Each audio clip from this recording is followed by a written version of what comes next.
বন্ধুরা, টিম ইন্ডিয়ার বিরুদ্ধে ম্যাচের আগেই কি বাদ দেওয়া হতে পারে উসমান তারিককে?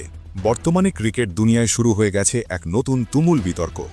অভিজ্ঞরা দিচ্ছেন ভিন্ন ভিন্ন মতামত। আর এই ইস্যু নিয়ে কেন দুই ভাগে বিভক্ত হয়ে গেছে ভারতীয় ক্রিকেট মহল, সমস্ত কিছুই জানতে যাচ্ছি এই ভিডিওর মাধ্যমে। তাই পুরো ভিডিও অবশ্যই দেখতে হবে তোমায় সবকিছু জানতে গেলে। তার আগে বস কমেন্ট করে বলো যে এবার এই বিশ্বকাপে তোমার পছন্দের দল কোনটি। তো চলো আর বেশি না বকে ফটাফট ভিডিওর দিকে এগোনো যাক। বন্ধুরা, উসমান তারিক কি আসলেই সন্দেহজনক বোলিং অ্যাকশন ব্যবহার করছেন? তার অ্যাকশন কি অবৈধ? বল ডেলিভারি দেওয়ার ঠিক আগে যে তিনি 2 সেকেন্ড থেমে যাচ্ছেন, সেই পজ কি নিয়ম বিরুদ্ধ? এই বিষয়টি নিয়েই এখন চলছে প্রবল আলোচনা। বহু সাবেক ক্রিকেটার নিজেদের মত প্রকাশ করেছেন, কারণ ইউএসের বিরুদ্ধে ম্যাচে উসমান তারিক আবারও আলোচনার কেন্দ্রে উঠে আসেন। আবারও তিনি সেই একই স্টাইলে বল করেন, যেটা নিয়ে আগেও বহুবার প্রশ্ন উঠেছে। তারপর থেকেই যেন ক্রিকেট বিশ্ব দুই ভাগে বিভক্ত। শুধু বিদেশিরাই নয়, ভারতীয় সাবেক ক্রিকেটাররাও এই ইস্যুতে একে অপরের বিপক্ষে চলে গেছেন। কেউ বলছেন এটি সম্পূর্ণ অবৈধ অ্যাকশন এবং এর ওপর অবিলম্বে নিষেধাজ্ঞা আনা উচিত।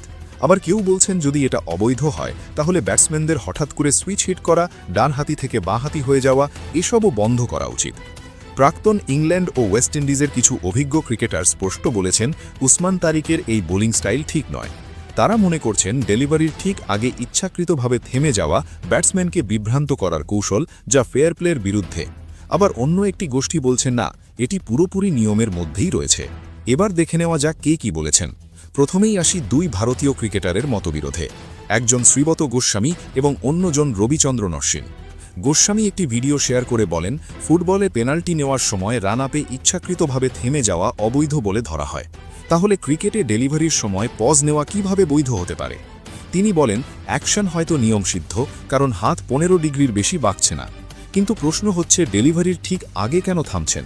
আইসিসির উচিত এই বিষয়টি গুরুত্ব দিয়ে দেখা এবং এই ধরনের পজ বন্ধ করা। মূলত তার আপত্তি অ্যাকশনে নয়, বরং সেই থেমে যাওয়ার অভ্যেসে। বল ছাড়ার আগের মুহূর্তে দাঁড়িয়ে থাকা, এটাই প্রশ্নের কেন্দ্রবিন্দু। এবার আসি রবিচন্দ্রন অশ্বিনের কথায়। তিনি গোস্বামীর বক্তব্যের সরাসরি বিরোধিতা করেন। অশ্বিন বলেন, হ্যাঁ, ফুটবলে এটি অনুমোদিত নয় সেটা ঠিক, কিন্তু ক্রিকেটে যখন ব্যাটসম্যানরা হঠাৎ করে স্ট্যান্স বদলে ফেলেন, ডানহাতি থেকে বাঁহাতি হয়ে যান, বোলার বা আম্পায়ারকে কিছু না জানিয়ে, তখন সেটা কি ফেয়ার? অশ্বিন প্রশ্ন তোলেন, কেন সব নিয়ম শুধু বোলারদের জন্য? বোলার যদি হঠাৎ করে সুইচ হিট করতে পারে, ফিল্ড সেট হওয়ার পরেও স্ট্যান্স বদলাতে পারে, তাহলে বোলার কেন নিজের রিদমে সামান্য পজ নিতে পারবে না? আগে ব্যাটসম্যানদের এই আচরণের ওপর নিয়ম আনা হোক, তারপর বোলারদের দিকে আঙুল তোলা হোক। অর্থাৎ অশ্বিন এক প্রকার উসমান তারিকের পক্ষেই কথা বলেছেন। তার যুক্তি, ব্যাটসম্যান যদি কৌশল বদলাতে পারে, তাহলে বোলারও তার ডেলিভারিতে কৌশল প্রয়োগ করতে পারে। এদিকে ওয়েস্ট ইন্ডিজের প্রাক্তন তারকা ইয়ান বিশপ স্পষ্টভাবে ভিন্ন মত দিয়েছেন।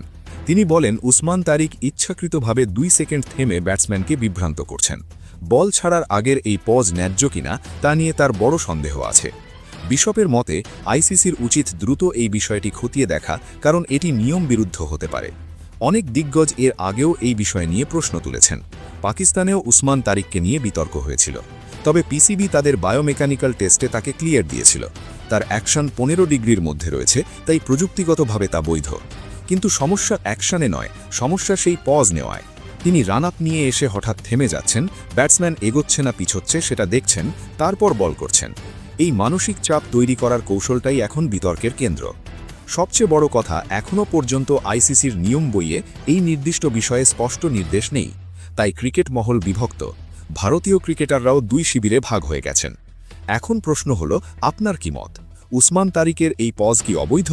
তাকে কি নিষিদ্ধ করা উচিত, নাকি এটি ক্রিকেটের কৌশলেরই অংশ?